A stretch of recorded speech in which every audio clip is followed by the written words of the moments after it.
Hi, everyone. My name is Tahra Hoops. I am here with my co-host, Gary Winslett.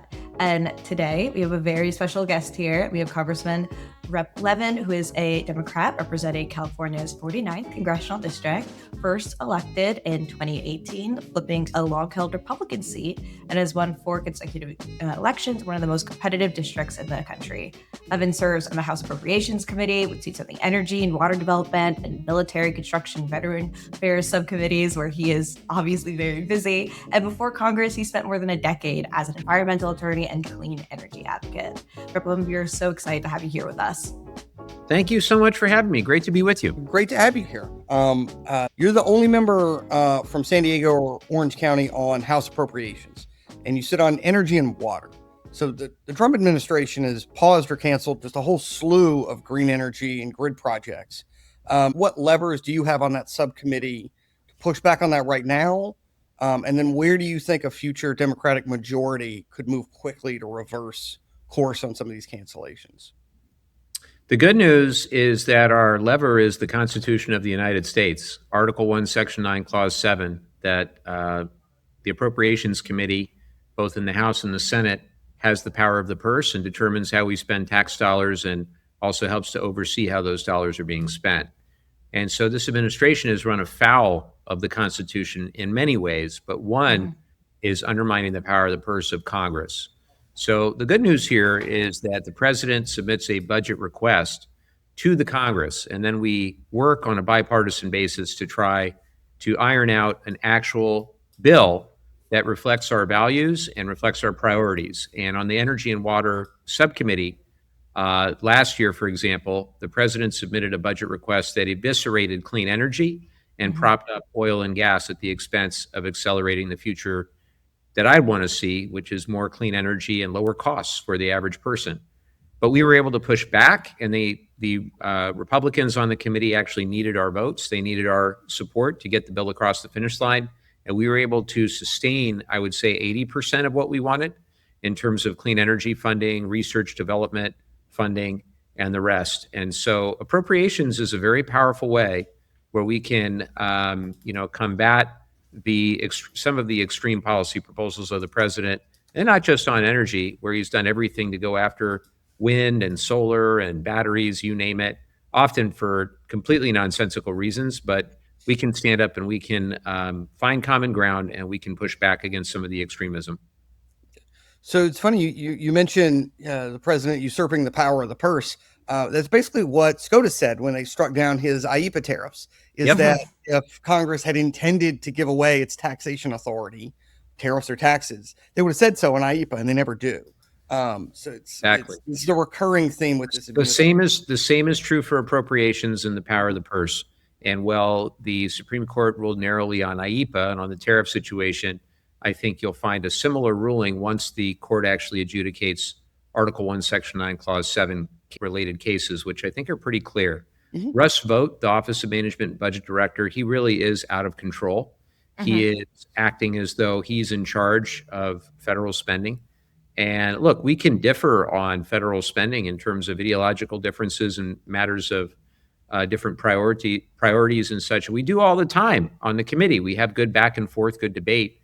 But we are the Congress of the United States. We're elected by the people in all the communities across the country to represent their interests and their values and priorities. And we need to do our work. And the executive is then there to execute on the laws as passed by the Congress, including the spending laws.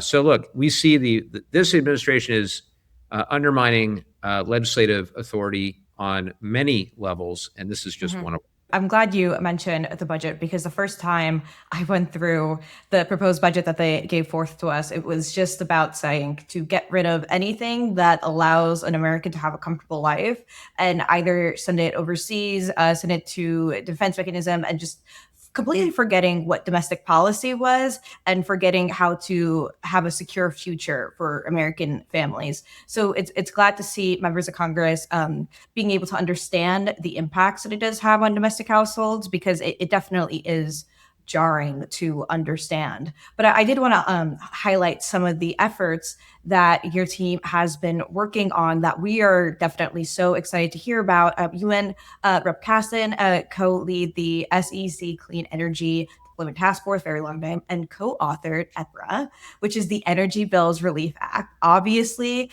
energy bills have never been more politically salient than they are now. We saw the recent CPI report. Energy prices, gas prices are just simply through the roof. It was an issue before we have hit crisis mode. And from your seat in California, where people are already paying some of the highest rates in the country, what does this bill specifically deliver for your constituents and across the board? Because they are truly at a breaking point. You are absolutely right. The bills have gone up roughly 13% year over year, energy bills. And if you remember, Trump campaigned on cutting bills in half. Yeah. I mean, think of that. Back in October of 2024, he said he was going to cut our electric bill in half, and instead it's gone up significantly, and the war in Iran has made it even worse. Look, you've got roughly 80 million Americans that can't afford their bills, their utility bills right now. In my community, roughly 1 in 4 are behind on their electric bill. And so our bill is called EBRA, Energy Bills Relief Act. And it has 5 main components, all of which I think are really important to tackling the challenge. First is reinstating the tax credits that we had in place for things like home and community energy improvements, solar and the rest, that were ended by Trump with his one not so beautiful bill last year. And bringing those back, I think, is really important. 2 is making sure that data centers are paying their fair share. So we see the proliferation of data centers and hyperscalers all across the country. And we have to make sure that as this is done, that the average ratepayer isn't getting stuck with the bill. So we've got a mechanism to do that. 3rd is rewarding the consumers who are saving energy and embracing energy efficiency.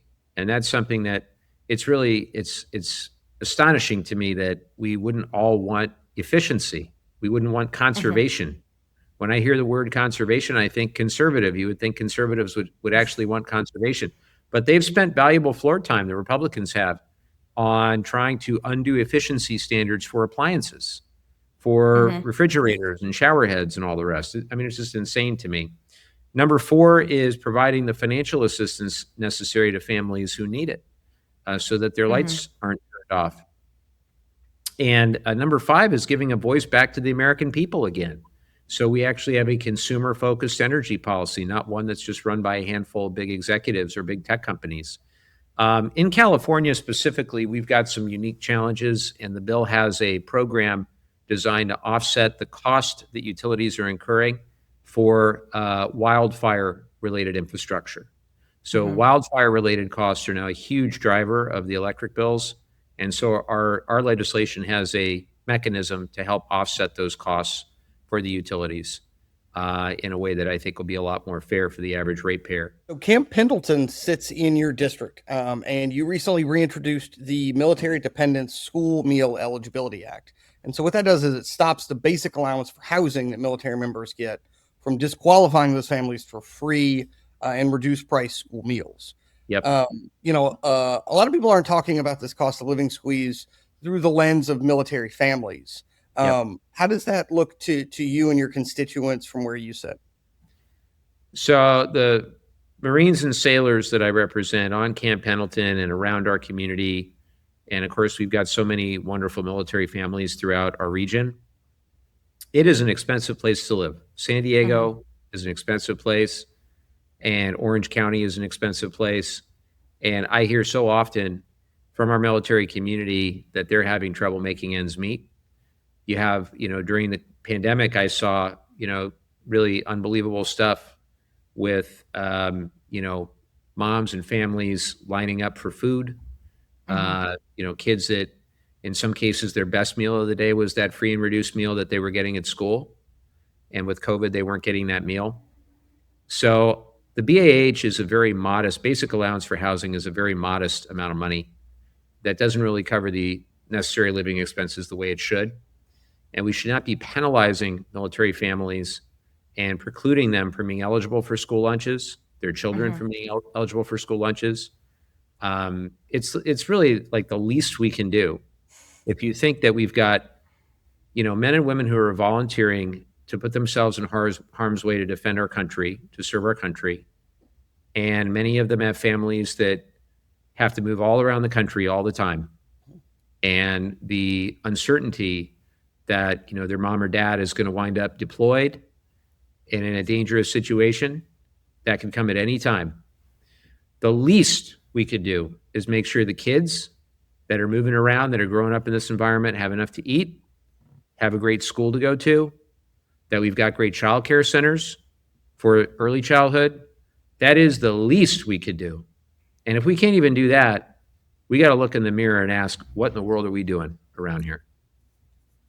I completely agree. And it is such like a frustrating point for people to be like, well, what about like the very rich of the rich who can afford to send their kids lunch? Like, I don't want my tax dollars to fund for their kids' lunch. I'm like, it's like such a moral argument. Like, not even the economics of it is so small. It is so small to be able to provide free lunch for kids. And I find that policies like this can be replicated if it is in time of an emergency where we find a regulation is a bit redundant and it needs to be rolled back during this time. We need to look at that specific policy and ask ourselves why it's there in the first place, no matter how well-intentioned we might square it away in our minds. But something as small as having free lunch for kids in our schools should not be something that keeps us up at night, especially when we have a current administration sending millions of dollars and causing a global supply shock right now on a war that no one just about voted for or wanted or even figured out and was able to communicate clearly why it was happening. So I want us to have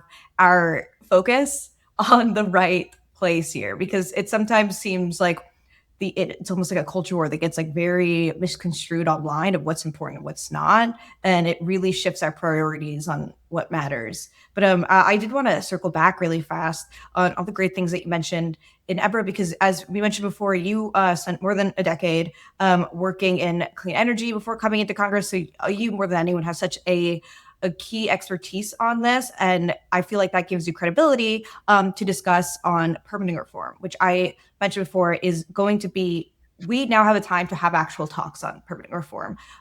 We had talks on before. I believe Democrats kind of like were slow to respond on that, but some in the coalition will treat EPA reform and faster transition siting and quicker interconnection queues as a great thing, and other find it as like a threat to environmental law. How do you make the case to environmental groups that building faster is pro-climate, lets us achieve our climate goals while also achieving our affordability goals that have hit precedents right now? Well, I think you raise an excellent question. And I guess I would frame it in saying that a lot of times when I hear people talk about permitting reform, they are talking about it in a manner that is designed to appeal to the oil and gas interests, to make it easier for oil and gas permitting. And I think that fundamentally is the wrong thing to be trying to achieve. I want to make it easier for building multi-state, multi-gigawatt transmission lines and the electric grid of the future that we're going to need to interconnect all of the distributed generation, all of the electrified transportation, all of the other things that I'd like to see in the clean energy future that I hope we all can have. And so I think there's a lot of desire to go after the National Environmental Policy Act, or NEPA, which was a truly bipartisan bill all the way back in the 70s when it was passed and signed into law by Richard Nixon. And it's not to say NEPA is perfect, because it is definitely not. But I think too often oil and gas interests scapegoat NEPA as a starting point for negotiations on permitting reform, rather than looking at what the real challenges might be, looking at other reforms that we can make. I'm also a person who's developed clean energy projects, and I've done that in my professional career. And I've never agreed with the notion that the best way to accelerate things is just to steamroll people, to steamroll communities of interest, to not get good buy-in at the outset of a project. I think that we ought to improve the processes that you need to build. You need to make it faster to build. We have ideas in EBRA on how you do that. But I think, better community engagement, focusing on the transmission side, is where I'd like to see all this land. And then dealing with the data center piece and the tax credit piece is really, really important. So anything that, to me, smells like it's being driven by the fossil fuel industry at the expense of clean energy, for me, that's the dashboard light blinking red for me. Fair enough. So we like to end with some more lighthearted questions. Just a fun way to end the podcast. So our first one is, what is something that people don't know about your district that you find fascinating? Ooh. Well, one, I will tell you that Camp Pendleton is massive. So if you were to look at Camp Pendleton, it's bigger than some countries. I think most people, I don't know if you've ever driven south on the 5 freeway or north on the 5 freeway, but you see the San Onofre Nuclear Generating Station. You might see a sign or two for Camp Pendleton, but you don't see how far inland it goes. It's vast. If it were its own city by landmass, I think it would be the biggest city in my district by landmass. And just the extraordinary community there. It really is like a city in a lot of ways. What is something that you think is too expensive and you can't say housing, healthcare, or anything like that? How about everything right now? So, no, seriously, I love shopping at Trader Joe's and Costco.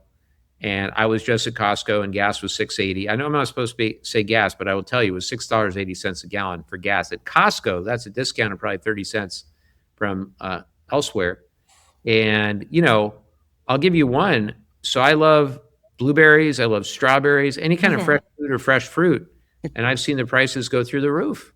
And, it's really, really tough to be able to, we have a growing, son and daughter, 13 and 12, my wife and I look at that grocery bill every month, and it goes up and up and up.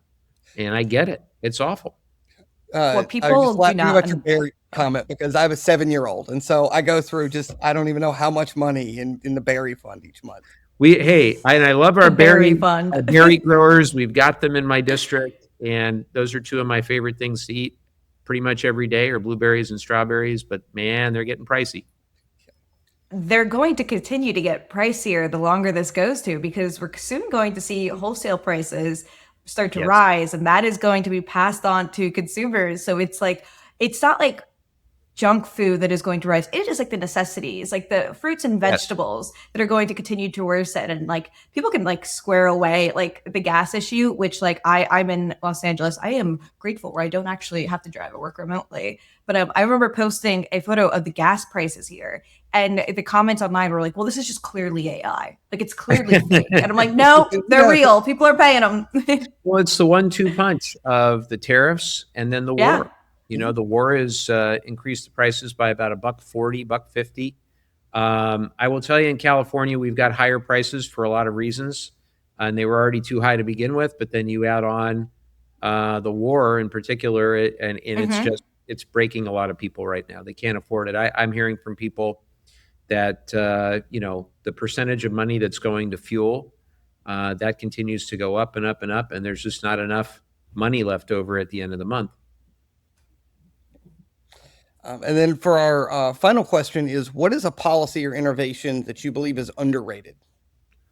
Underrated. Ooh, I'll give you one that's a little bit wonky. That's something that's a big passion of mine. So if you've done that drive on the 5 freeway and you've seen those nuclear power domes there that were producing power for many years, we now have nuclear waste on the coast. And that the plant there is no longer producing electricity. It hasn't for some time. You have stranded nuclear fuel at these facilities all across the United States, and that's not good.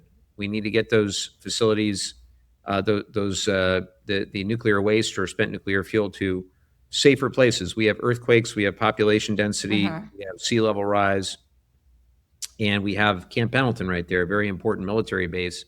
So I've been working on a bipartisan basis now for a number of years to really launch a new initiative to solve the spent nuclear fuel challenges across the United States. And that's actually going very well. It's maybe the one thing I can point to with this administration and tell you that it's going really well. Well, that's great to hear. And I'm glad we were able to end on a more positive note, given that currently Americans are just feeling so many compounded impacts, but it's glad to see that we have members of Congress who are actually targeted and focused on lowering the daily cost for Americans, because as it continues to worsen, it gets to a financial nihilistic feeling, and that's a place we never want to be. So we really appreciate the work you're doing and for coming over and speaking with us. So thank you. Well, grateful to you. And, I think it's important that we're not just reflexively against what the president is doing, that we have plans of our own to lower costs and actually improve the lives of everyday Americans, and we do.